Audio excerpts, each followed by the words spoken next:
Et salut à tous, c'est Kevin et on se retrouve aujourd'hui pour une nouvelle vidéo d'analyse crypto et aujourd'hui on va analyser ensemble le Bitcoin. On va faire un point vraiment sur Bitcoin pour savoir globalement les cryptos dans quelle direction est-ce qu'elles vont. Est-ce qu'on s'attend à de la correction plus profonde? Est-ce qu'on est déjà reparti instantanément direction les 90, 95 et les 100 000 dollars?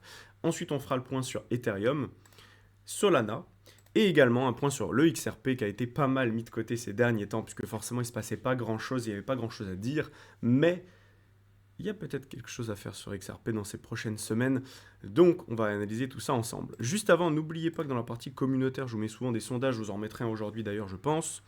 Le dernier sondage, c'était quel est le prochain mouvement sur Bitcoin, et vous êtes pour le moment plus nombreux à dire correction de 20%. Et attention, parce que généralement, la masse de personnes se trompe. Donc attention à ce qui pourrait se passer. Est-ce que finalement, on n'est pas déjà reparti? Et beaucoup de gens actuellement ont peur de rentrer sur le marché parce que ça a beaucoup pump. Donc ils disent je rentre, mais je ne sais pas trop comment faire. Donc on a en fait souvent une partie des personnes qui rentrent. Mais au final, ils rentrent avec du levier et ils font n'importe quoi. Et dès qu'il y a une petite baisse, ils paniquent, ils partent ou ils se font défoncer. Et on a une autre partie qui sont beaucoup plus réfléchis, mais vu qu'ils sont réfléchis, bah, ils attendent des bonnes opportunités. Et le problème, c'est que le marché, souvent dans ce cas-là, ne laisse pas de bonnes opportunités. C'est-à-dire qu'il va vous laisser très rarement faire des choses comme ça, hop, un beau W, et là, vous pouvez rentrer. Ce serait trop bien, mais malheureusement, ça n'arrive quasiment jamais. Donc on va voir tout ça dans cette vidéo. N'hésitez pas à vous abonner, à mettre un gros pouce bleu si vous voulez m'aider au référencement de cette vidéo et si vous voulez m'encourager à continuer de faire ces vidéos pour vous. Et on avance ensemble. Alors, le Bitcoin. Alors, j'ai entendu beaucoup de personnes qui m'ont dit oui, Kevin, c'est compliqué, là ça corrige, qu'est-ce qui se passe? C'est la catastrophe. Alors, déjà, on s'est rapproché très fortement des 90 000 dollars. Il me semble même que sur les perps, on va aller vérifier ça ensemble, il me semble que sur les perps, on a touché les 90 000 dollars. Voilà, on a touché les 90 000 dollars sur les perps, il me semblait bien. Donc en fait, on a touché les 90 000, on a déclenché pas mal de stops, parce que tous ceux qui shortent, qui ont dit on va pas au-dessus de 90 000, bah, ils ont mis leur short juste au-dessus, donc leur stop, ils ont mis leur stop juste au-dessus de 90 000. Bon, bah ici on les a bouffés. Et ça a permis aux grosses institutions de prendre des profits sur ces positions. Donc ça, c'est cool pour eux. Maintenant, c'est pas parce que des grandes institutions ont commencé à prendre des profits que ça y est, c'est terminé. Forcément, ils prennent des profits, du coup, derrière le marché corrige et se calme. Il y a aussi le fait qu'on liquide un certain nombre de personnes, donc on calme les gens. Maintenant, ça ne veut pas dire que ça y est, c'est fini et on va à direction 50 000. Pas du tout. Pour l'instant, le marché est haussier. On a dit que le marché était haussier en daily. Donc, si vous voulez savoir si on a un problème, bah, il va falloir re-regarder en daily. On peut commencer à spéculer en une heure, c'est bien. Mais honnêtement, tant que en daily, on n'a pas de grosses corrections, on ne va pas remettre quoi que ce soit en question. Je vais juste vérifier que ça enregistre bien. Parfait. Alors, là, l'élément le plus important à checker, on en a deux. Le premier élément à court terme dans lequel on peut aller chercher des zones de continuité, c'est ça. Donc c'est ce niveau ici. On va checker à quoi ça correspond. Donc c'est le niveau entre les 81 700 et les 85 150. On pourrait venir faire ici en daily un petit tour là-dedans et ensuite repartir instantanément. Ça, ce serait le plus probable, c'est-à-dire on vient nettoyer un peu de monde et on repart direct. On laisse pas des personnes qui veulent des points d'entrée optimaux, des gens qui veulent rentrer avec des grosses positions, se positionner plus bas. Ça, c'est la première option. Deuxième option, c'est si on dézoome, on se rend compte qu'on a eu quoi? On a eu, hop, ici, notre fameux range qui était un range baissier, donc un canal baissier ici, avec le haut de notre canal ici et le bas de notre canal juste là. Qu'on a cassé à la hausse juste ici. On a instantanément push fort. Et donc maintenant, l'autre possibilité, ce serait de dire, bon, ben, on peut avoir un pullback sur cette zone, et que logiquement, tout ça maintenant, ça va faire effet de mur porteur pour le marché. Et donc, dès qu'on va venir taper là-dedans, ça va rebondir et on va repartir. Donc, moi, dans ce cas-là, ce que je me dis, c'est très simple. C'est Kevin, t'es pas trop con. Tu sais du coup que si tu as de la liquidité ou si tu trades, bah, tout ce qui va être trading ou liquidité, tu vas pouvoir réinjecter dans cette imbalance haussière et chercher des opportunités de trade pour des continuités de tendance fortes sur BTC, sur ETH, Solana, le Dogecoin, en tout cas les actifs qui sont forts en ce moment, donc Solana, BTC, Dogecoin, ADA, etc. A l'inverse, si je veux rentrer avec des liquidités d'investisseurs, bah, je vais pouvoir re-rentrer une partie ici, mais je vais aussi pouvoir garder une partie de mon capital au cas où on a un dip un peu plus profond, parce que si on a un dip plus profond sur BTC et qu'on vient chercher tout simplement cette zone-là et qu'on fait un 10-15% en mèche, sur les alts, ça va saigner. Sur ETH, déjà, on va aller taper 15-20% minimum, et on va regarder juste après. Mais sur les alts comme Ada Cardano, ANKR, NIR, on va parler de quoi en ce moment? On va parler le Doge, on en a parlé, mais c'est différent. On va parler de Osmos, on va parler de XLM, enfin bref, XMR aussi. Enfin, on m'a parlé bref de pas mal de cryptos. En fait, toutes les cryptos vont saigner beaucoup plus, c'est normal. Ça a toujours été comme ça et ça restera comme ça encore pendant très longtemps. Donc ce qu'on peut checker par contre, du coup, pour avoir plus de vision, c'est plus de visibilité, c'est le BTC. BTC sur vélo, du coup, c'est qu'on a eu un funding extrêmement, extrêmement positif. Et ça, je vous en parlais hier. Je vous disais hier qu'on avait des fundings qui étaient très, très, très hauts. Et donc qu'on risquait d'avoir de la correction parce qu'on se rapproche des 100 000 et qu'il y a de grandes chances qu'on ne vienne pas péter les 100 000 instantanément. Pourquoi? Parce que beaucoup de gens, pour le moment, essayent de rentrer en position de manière agressive pour prendre des profits à 100 000. Et du coup, en fait, on a des gens qui, ici, prennent des positions extrêmement agressives vers les 86, 87, 88 000 dollars, qui rentrent agressivement là-dedans, là, avec des gros effets de levier, pour dire, ok, si on passe de ici à, c'est sûr qu'on va aller taper 100 000 parce que 100 000, parce que machin, donc ils veulent sortir ici, globalement. Du coup, ils rentrent ici agressivement. Sauf qu'en fait, quand le marché monte, ils sont très contents, et dès qu'ils voient leur profit baisser, attention, et là, ils passent un peu dans le négatif, ils paniquent, ils vendent. Et ils ferment leur position. Donc nous, vu qu'on comprend ça, ben on comprend qu'en fait, tant que les fundings sont très haussiers, ça veut dire qu'il y a énormément de gens qui ouvrent des positions. Et si d'un coup les fundings se mettent à baisser fortement, c'est ce qu'on voit ici, sur cette grande baisse juste là, on a eu des fundings qui ont fortement chuté, et là maintenant le marché qui se met à stagner, il ne se passe plus grand chose. Pour l'instant, les fundings sont un petit peu positifs, mais globalement, on voit qu'ils ont été tout le temps à peu près dans ces eaux-là. Donc là, c'est très bien. Tant qu'ils ne remontent pas, c'est cool. Maintenant, si jamais vous voyez le marché remonter un petit peu très légèrement et que les fundings se remettent à gonfler fort, bon bah ça, ce sera pas bon. Et ça voudra dire que globalement, on a de grandes chances de derrière, hop, revenir taper plus bas et venir taper ce point bas des 85 220 dollars. Là, de toute manière, honnêtement, je pense qu'on a eu un bon dip pour l'instant, mais j'ai pas vu de pic de liquidité en bas. Ici, on n'a pas eu de gros pic de liquidité depuis ce fameux point des 85 000 dollars. Donc globalement sur le graphe, on va revenir en horaire pour vous montrer ça. Et on n'a pas eu de pic de liquidité après ces 85 000 ici.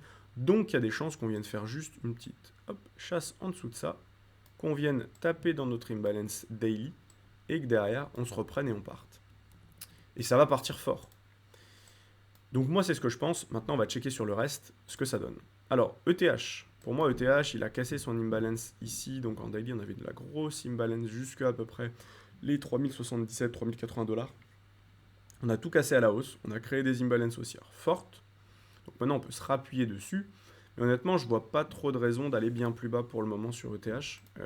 Ici, bien sûr, on peut revenir taper 10% de baisse, revenir se rappuyer sur les 2800 dollars.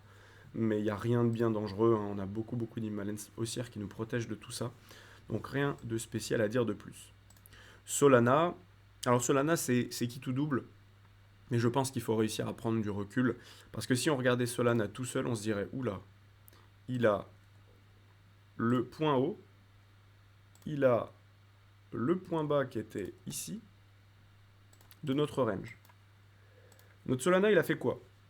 Il a créé un range, il est venu taper le bas du range, il a récupéré la liquidité, derrière il a réintégré. Gros W, objectif allait quoi? Casser le haut de range. Maintenant, il est venu casser le haut de range. Le problème, c'est qu'il a cassé le haut de range et qu'il est en train de réintégrer le range. Donc là, c'est un peu chaud. C'est chaud, mais ce qu'il faut se dire encore une fois, c'est qu'il faut prendre le marché de manière générale. BTC est extrêmement haussier, ETH est extrêmement haussier, d'autres actifs comme XRP commencent à montrer des signes de force, sont pas encore complètement haussier. Le XRP, je ne pense pas que je le mettrais dans ma catégorie 1. Vous savez, pour ceux avec qui je travaille, que j'ai différentes catégories d'actifs en fonction des performances potentielles à court et moyen terme. Donc je ne pense pas qu'XRP soit dans ce cas-là. Mais du coup, on a un Solana qui est en train de réintégrer son range, et donc c'est possible qu'à court terme, on ait un petit peu de temporisation ici et qu'on vienne du coup taper dans cette fameuse imbalance qu'on a ici. On a de l'imbalance là-dedans, mais globalement en fait qu'on vienne retaper tous ces points-là, qu'on vienne retaper ça aux alentours des 180 dollars et ensuite qu'on reparte. Et donc si on fait ça, ça pourrait représenter quoi? Ça pourrait représenter voilà, 10% de baisse à peu près, et en fait c'est un petit peu comme ce qu'on a vu sur ETH sur les 2800. Donc si on vient dans cette zone, franchement, ça pourrait être extrêmement intéressant, je trouve. Alors il ne faut pas qu'on s'y installe longtemps, il faut vraiment qu'on vienne et qu'on ait une réaction avec du volume, une réaction forte, même en 5-15 minutes. Donc là ça va être intéressant pour ceux qui font du trading et de la continuité de tendance de se positionner. Mais honnêtement sur Solana, pour moi, il y a tout pour aller beaucoup plus haut. Si on dézoome derrière, l'objectif c'est de faire quoi? Eh bien, c'est de faire en gros grosse consolidation, grosse accumulation. On a tout explosé, on a temporisé. Ce qu'on a temporisé ici, je ne sais pas à quoi ça correspond. Quand on a les 0,38 ici, donc il y a de grandes chances qu'on ait fait beaucoup de mèches en weekly sur le niveau des 0,38,2. On a formé du W bottom en bas des 0,38,2. Et maintenant, l'objectif, c'est de venir taper la TH au-dessus des 262 et après d'accélérer fort parce qu'il n'y a aucun volume en fait qui a été fait là-dedans, il n'y a rien. Donc au-dessus de la TH, forcément, il n'y a rien eu puisqu'on n'y est pas allé. Mais même à cet endroit-là, il doit y avoir très peu de volume exécuté. Donc honnêtement, il y a de grandes chances que ça accélère très fort et ensuite qu'on ait une expansion forte. Euh, et enfin, le XRP. Le XRP c'est compliqué parce que... Alors, le XRP, c'est compliqué parce que c'est un actif qui sous-performe depuis longtemps. Maintenant, il a eu des gros problèmes avec la SEC, etc. Et là, sur quoi on pourrait spéculer, c'est que très peu de gens rentrent sur le XRP maintenant, puisque les nouvelles générations qui sont en train d'investir sur les cryptos investissent sur d'autres types de projets. Et donc, c'est une crypto sur laquelle on pourra avoir un pump fort d'un coup pour justement réintéresser du monde et faire rentrer plein de personnes d'un coup. Quelque chose comme ça, paf, gros pump, on intéresse beaucoup de monde, beaucoup de gens rentrent et paf, derrière on les défonce et on les piège à nouveau et ensuite l'histoire se répète et tout le monde est dégoûté. Mais ce qu'on attend ici sur XRP, c'est la cassure de ce niveau. Réellement, on veut clôturer au-dessus de ça. Et j'ai bien dit clôturer au-dessus de ce niveau. Pour l'instant, on n'a fait que de la mèche. Si je me remets en daily, on a vraiment s'est fait rejeter. On n'a vraiment pas clôturé au-dessus. Donc ça, c'est pas bon. Et une fois qu'on aura clôturé au-dessus de ça, honnêtement, pour moi, l'objectif, ce sera d'aller taper au moins dans les 0,618, donc de ce mouvement. Donc la zone des 1,35 $, et puis d'aller chercher la liquidité au-dessus des 1,43. Donc voilà globalement ce sur quoi moi je table sur XRP. Donc si jamais on vient casser les 0,75 et qu'on clôture au-dessus, il y aura un beau trade à prendre avec potentiellement du levier si on arrive à zoomer sur des unités de temps faibles. Si ce n'est pas le cas, on fait de la continuité de tendance sur du daily 1 heure classique sans effet de levier pour aller chercher des multiples des fois 2. Et en fait, l'objectif, encore une fois, c'est pas de simplement investir sur un actif et d'attendre 1 an, 6 mois, 3 mois, je ne sais pas combien de temps, et d'espérer faire des multiples, mais c'est d'être capable de se positionner en fonction de ce qui se passe réellement sur les graphes. Et quelque chose que je voulais vous montrer concernant le BTC, c'est ça. Si on tape Bitcoin sur Google et que je vais dans Actualité, on se rend compte que le Bitcoin parle énormément de le Bitcoin après la victoire de Trump, le Bitcoin, nouvel enjeu géopolitique de Donald Trump, frôler 90 000 $. L'élection de Donald Trump fait flamber le dollar et le Bitcoin. Le Bitcoin s'envole, Donald Trump pourrait assouplir la réglementation des cryptos. Les promesses de Donald Trump devenu le champion du Bitcoin. Et en fait, vous voyez que tout est en train d'exploser parce qu'on est en train d'essayer de pricer les attentes qu'on pourrait avoir de Donald Trump vis-à-vis des cryptos. Donc, c'est possible que le marché continue d'être dans cette optique tant que Donald Trump n'est pas au pouvoir. Et quand Donald Trump prendra réellement ses responsabilités et le pouvoir, là on pourra avoir quelque chose de différent. Si jamais il change d'opinion, si jamais ça prend plus de temps que prévu, si jamais il dit que ce n'est pas une priorité à court terme, là du coup ça pourrait saigner. En plus de ça, en ce moment, on a une augmentation de l'inflation aux États-Unis. On n'en parle pas du tout pour l'instant et on ne price pas ça pour le moment.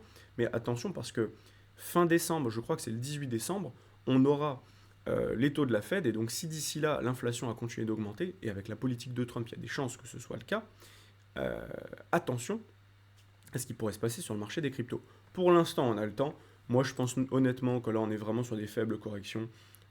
Je pense que venir chercher des continuités de tendance en dessous des 85 000 $ aujourd'hui, demain, donc pourquoi pas venir taper dans les 84 000 $, ça peut être cool pour de la continuité de tendance haussière. Si jamais on se reprend dès maintenant, écoutez, il y a juste à conserver son bag et à faire d'un bon arbitrage entre les différentes cryptos qu'on possède. Donc voilà, j'espère que cette vidéo vous a plu. Si c'est le cas, n'hésitez pas à vous abonner, on est de plus en plus nombreux, donc merci et bienvenue à tous. Et puis écoutez, vous mettez un petit pouce bleu, un commentaire pour m'aider au référencement de cette vidéo. Puis moi je vous dis à très vite pour une prochaine vidéo. Allez, ciao ciao.